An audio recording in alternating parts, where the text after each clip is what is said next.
Una impartición de justicia que aspira a mejorar las condiciones de vida y desarrollo de la población debe incorporar una perspectiva de niñez.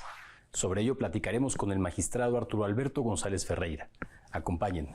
Comenzamos. Arturo Alberto González Ferreiro es licenciado en Derecho por el Instituto Tecnológico y de Estudios Superiores de Monterrey, maestro en Derecho Administrativo por la Universidad Panamericana Campus Ciudad de México, donde actualmente cursa estudios de doctorado. Formó parte del Consejo Consultivo para la elaboración del Protocolo para Juzgar con Perspectiva de Infancia y Adolescencia, publicado por la Suprema Corte de Justicia de la Nación en noviembre de 2021. En el Poder Judicial de la Federación ha desempeñado el cargo de oficial judicial, secretario proyectista, juez de distrito y actualmente es magistrado de circuito. Magistrado, muchas gracias por acompañarnos y bienvenido a su programa Escuela Judicial. Muchas gracias, gracias por la invitación. Es un gusto poder tenerlo acá y sobre todo para platicar de un tema tan relevante que me gustaría que comenzáramos con la pregunta más básica. ¿Qué es la perspectiva de niñez? Muchas gracias. La perspectiva de niñez, creo que es muy importante la pregunta. Por decirlo en términos simples, es ponerse los lentes adecuados. Es un punto de vista al momento de conocer de un asunto.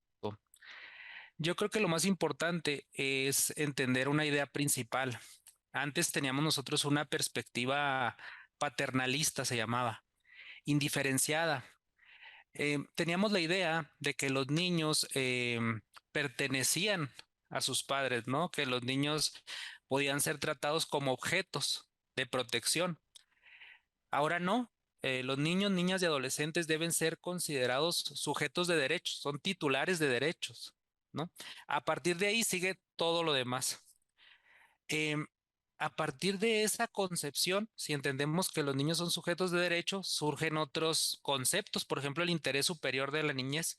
Si reconocemos que un niño es titular de derechos, entonces en todos los asuntos que conozcamos tenemos que tener como cuestión primordial su interés superior para poder resolverlo. Ese sería a grandes rasgos lo que es la perspectiva de niñez. Considerando precisamente esta idea, magistrado, la diferencia que nos comentan, una diferencia en la posición paternalista, ¿la perspectiva de niñez alcanzaría también a una perspectiva de adolescencia o hablamos de dos consideraciones, como usted lo menciona, dos puntos de partida diferentes? Pues hay una diferencia, sí podemos hablar nosotros de una diferencia, porque tenemos que tener en cuenta que los niños, niñas y los adolescentes, ¿verdad? Van desarrollando sus capacidades, ¿no? El Comité de los Derechos del Niño, en la observación general número 20, que es sobre la efectividad de los derechos del niño durante la adolescencia, nos dice que la adolescencia es una etapa de grandes oportunidades y que hay razones muy importantes para centrar nuestra atención en los adolescentes. Por ejemplo, en la adolescencia hay un entorno difícil. Actualmente lo podemos verificar con el entorno digital, el consumo de drogas, la violencia, la explotación sexual, la migración o el reclutamiento en bandas o milicias. Los adolescentes necesitan educación y apoyo adecuados para enfrentar estos problemas globales. Una segunda razón que nos dice el comité es que hay causas o riesgos de muerte que son evitables durante esta etapa. No es una etapa donde se registre un índice de muertes tan elevado como en la primera infancia, por ejemplo, pero sí existen datos. Por ejemplo, los partos o abortos peligrosos. En esta etapa se enfrenta más riesgo a las enfermedades de transmisión sexual, por ejemplo, a la violencia interpersonal, enfermedades mentales y suicidios. Si nosotros tenemos en cuenta que durante la adolescencia existen estos grandes riesgos que ya reconoció el comité, pues podemos hablar de una perspectiva de adolescencia. El mismo comité nos dice que muchas veces ser adolescente es motivo de discriminación en sí mismo, ¿no? Entonces, aquí es bien importante que sí existe una diferencia entre la perspectiva de infancia y la perspectiva de adolescencia, porque al momento en que nosotros resolvemos un asunto que se somete a la decisión de un juez, hay que tener presente que el adolescente tiene una evolución de sus facultades propia de esa etapa, ¿no? Yo cito como ejemplo un caso que me tocó conocer rápidamente siendo juez de distrito, donde un adolescente en etapa de secundaria cuestionaba el reglamento escolar que le impedía tener un determinado corte de cabello. Lo recuerdo. Entonces ahí empieza uno a tener la idea de que el adolescente tiene una idea de cómo quiere presentarse, ¿no?, ante la sociedad, o la idea que tiene de sí mismo. Entonces ahí su opinión fue determinante para conceder el amparo. Este sería un ejemplo de la perspectiva de adolescencia.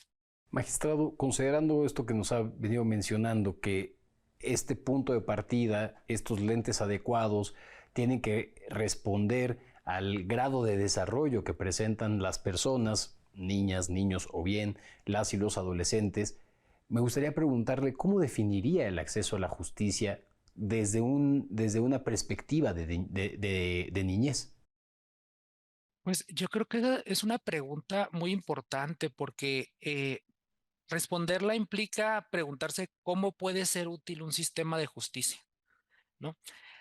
Muchos autores dicen que un sistema de justicia se mide o se puede evaluar por la forma en que ve a sus niños.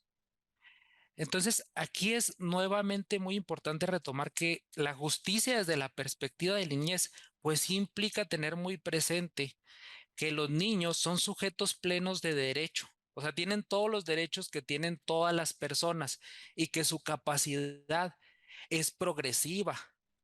Esta idea no solo involucra a los jueces, involucra a todas las personas que intervienen en la vida del niño, desde sus maestros, sus padres, las autoridades administrativas que diseñan políticas públicas, los legisladores. Entonces, esta perspectiva, ese derecho de acceso o ese entendimiento de la justicia tiene un primer punto muy importante, que es visibilizar al niño. Antes nosotros enfrentábamos procesos judiciales donde el niño, por ejemplo, no existía. Puedo citar ilustrativamente un caso muy emblemático de la Suprema Corte, donde un niño venía cuestionando el cierre de una clínica, un niño con discapacidad, donde recibía sus terapias. El cierre de la clínica era por una cuestión ajena a él, digámoslo, ¿no? Un tema administrativo que tenía que enfrentar la persona que era la titular de la clínica. Pero él decía, es que me afecta el cierre de la clínica. Entonces, la Corte nos ha dicho, visibiliza la situación del niño, aunque no forme parte del conflicto.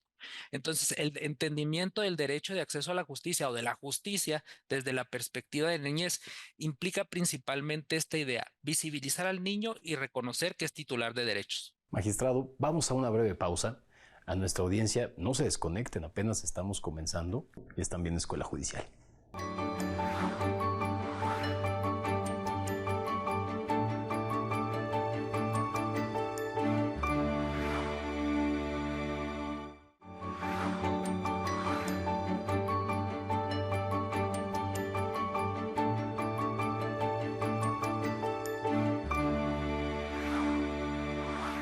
Estamos hablando con el magistrado Arturo Alberto González Ferreiro del primer tribunal colegiado en materia civil y del trabajo. Magistrado, hace un momento nos comentaba precisamente que el acceso a la justicia con perspectiva de niñez es básicamente, y por mencionar un elemento nuclear, el reconocimiento de las niñas y los niños como sujetos de derecho, no como objetos de cuidado. Bajo ese mismo elemento, magistrado, me gustaría preguntarle ¿cuáles son los derechos que debemos entonces garantizar en los procesos jurisdiccionales donde tiene lugar este acceso a la justicia? Claro que sí. Yo creo que aquí es muy importante para responder esta pregunta la opinión consultiva 17/2022 de la Corte Interamericana. Esta opinión consultiva es sobre la condición jurídica y los derechos humanos del niño. Aquí la Corte Interamericana nos dice que los estados tienen la obligación de reconocer y respetar los derechos a través de garantías. ¿Qué son las garantías? Los medios para hacer efectivos esos derechos, ¿no? Entonces nos dice que los artículos 8 y 25 de la Convención Americana, que hablan sobre el recurso efectivo, el derecho de acceso a la justicia, la tutela judicial efectiva, tienen que reflejarse en todos los procesos que involucren a un niño, niña o adolescente. Estamos hablando de procesos administrativos o judiciales.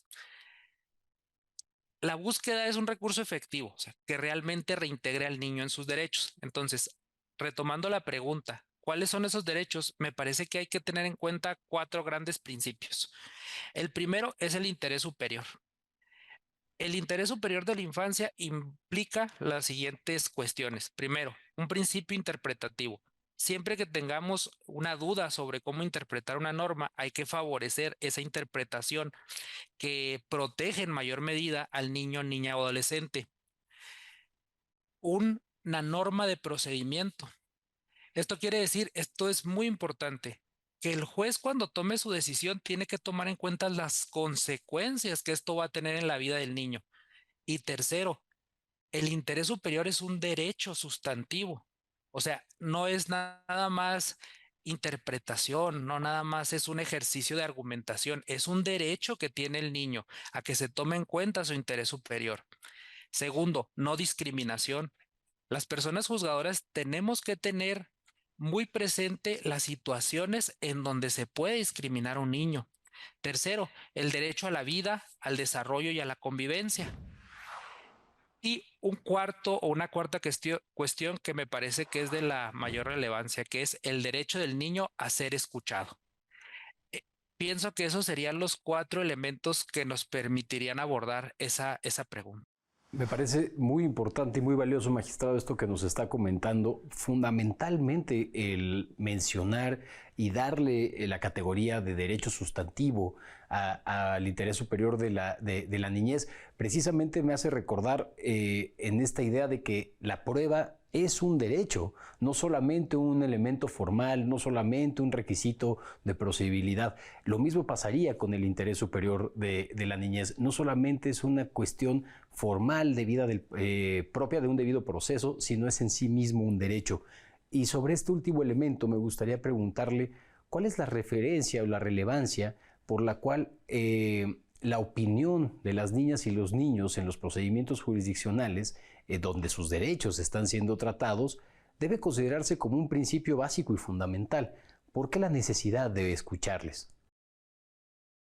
Bueno, a mí también me parece que es una cuestión fundamental, porque como decíamos, forma parte de estos principios.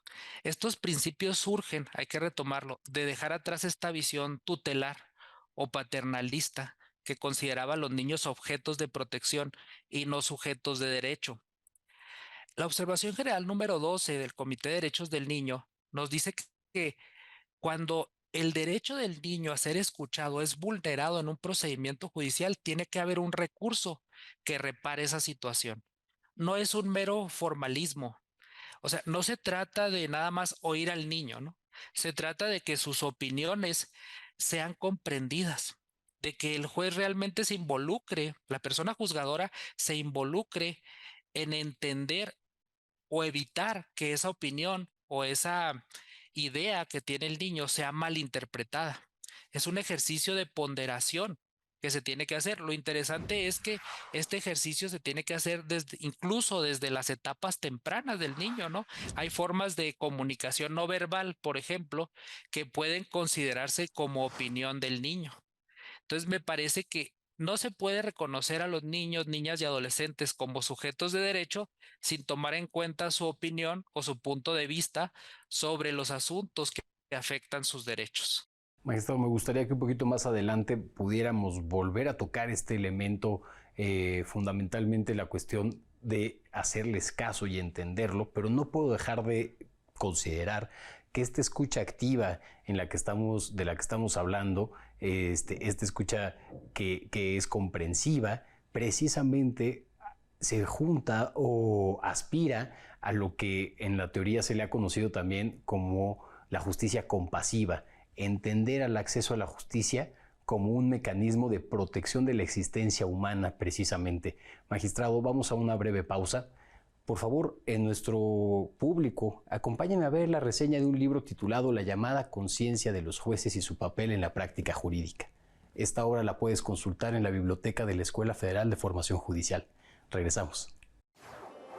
Si quieres saber cómo se han transformado las decisiones judiciales a partir del estudio y actualización del derecho, este libro es para ti. La llamada conciencia de los jueces, su papel en la práctica jurídica.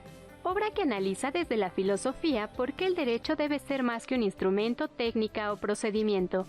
Aborda el esquema sujeto-objeto y sus consecuencias en y para el derecho, la razón práctica y el dominio de la moral, la hermenéutica antirrelativista y la apuesta por la antidiscrecionalidad, además de la necesidad de controlar las decisiones judiciales como una cuestión de democracia.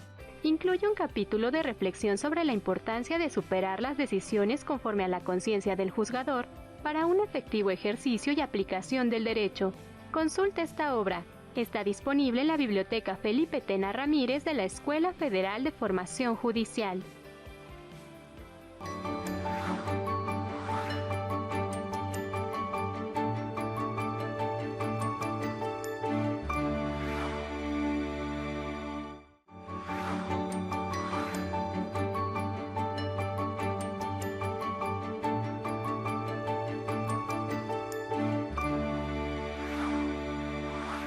Muchas gracias por continuar con nosotros. Magistrado, hace un momento platicábamos precisamente de cuál es la referencia, la relevancia fundamental de que la opinión sea un elemento básico y sobre el cual se construya la decisión jurisdiccional en los casos en los que se resuelven aspectos relacionados con los derechos de niñas, niños y adolescentes. Me gustaría preguntarle, en su experiencia como juzgador, ¿existe algún tipo de metodología que nos permita tener una opinión más abierta, más libre por parte precisamente de niñas y niños, adolescentes también, considerando lo que decíamos al principio de este programa, su grado de evolución y desarrollo? Claro que sí, me parece que esta es una pregunta muy importante.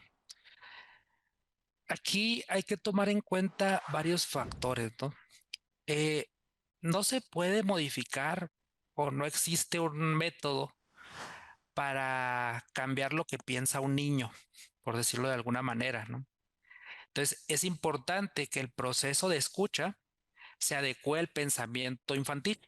Para eso hay métodos, ¿no? Hay que buscar o adecuar o aplicar el método idóneo desde la perspectiva y el propio pensar del niño.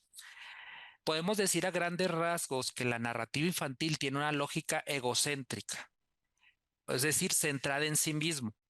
El niño nos va a manifestar a partir sus ideas, a partir de lo que él está experimentando en ese momento. Y ahora hay que tomar en cuenta algo muy importante. Las personas juzgadoras, creo que esto es fundamental. Existe una vulnerabilidad emocional frente a la autoridad. O sea, digamos que regularmente a cualquier persona le causa un impacto acudir ante una autoridad judicial. En un niño esto puede aumentarse todavía. Esto puede agravarse incluso en niños que fueron víctimas de maltrato o abuso, ¿no? Un sistema tradicional, por decirlo de algún modo, no se busca que el juez tenga un vínculo o empatía con el niño. Se le somete a estrés, se le somete a grandes niveles de ansiedad. El juez o la persona juzgadora, como decía antes, requiere involucrarse en la escucha, del niño. Esto requiere condiciones físicas y también técnicas que permitan hacer una escucha adecuada. Vamos a decirlo así, tiene que haber un ámbito físico apropiado y personal especializado, ¿no? Por citar ilustrativamente esta situación, el Tribunal Superior de Justicia del Estado de Chihuahua tiene una sala de audiencias para personas en condición de vulnerabilidad.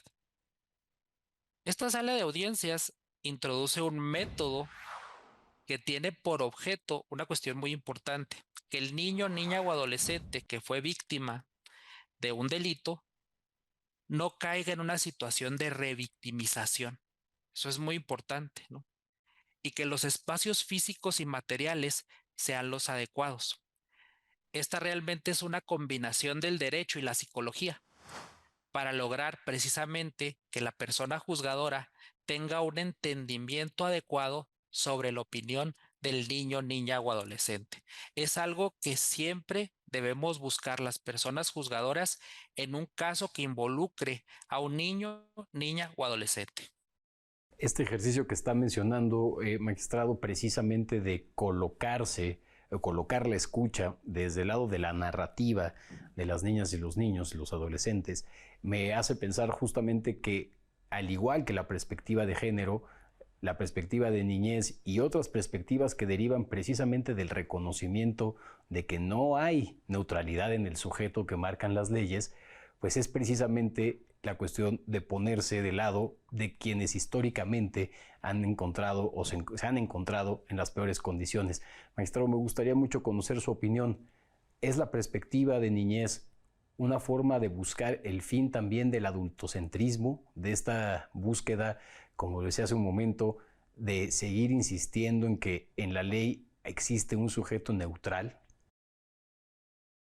Pues a mí me parece que desde mi labor como persona juzgadora y la experiencia que me ha tocado tener, sí se está en búsqueda, al menos en este ejercicio, de dejar atrás esa visión adultocéntrica, ¿no? Que fija su mirada en lo que los adultos podemos pensar que es más conveniente en la situación de un niño, que soslaya la idea de que tiene la capacidad para participar. Por eso yo subrayaba en respuestas anteriores que esta idea de escuchar o tomar en cuenta la opinión del niño se puede dar desde las etapas tempranas de la niñez. Y finalmente, también me parece muy importante que esa visión adultocéntrica se queda de lado o se va superando si se toma en cuenta que el interés superior del niño, niña o adolescente, interés superior de la infancia, involucra tomar en cuenta las consecuencias reales, o sea, las consecuencias que va a tener en la vida del niño la decisión que tome la persona juzgadora. Hay muchas decisiones en el juicio de amparo, por ejemplo, que tienen un sustento técnico, no innegable, ¿no? Vamos a decirlo de alguna manera, o un sustento técnico tradicional de la forma en que se ha entendido, por ejemplo, el juicio de amparo. Pero cuando el interés superior nos obliga a ponderar la consecuencia que nuestra decisión va a tener en la vida de un niño, por ejemplo, un sobreseimiento o un desechamiento de una demanda de amparo, pues a mí me parece claro que el resultado puede ser otro. Por supuesto. Entonces, me parece que sí.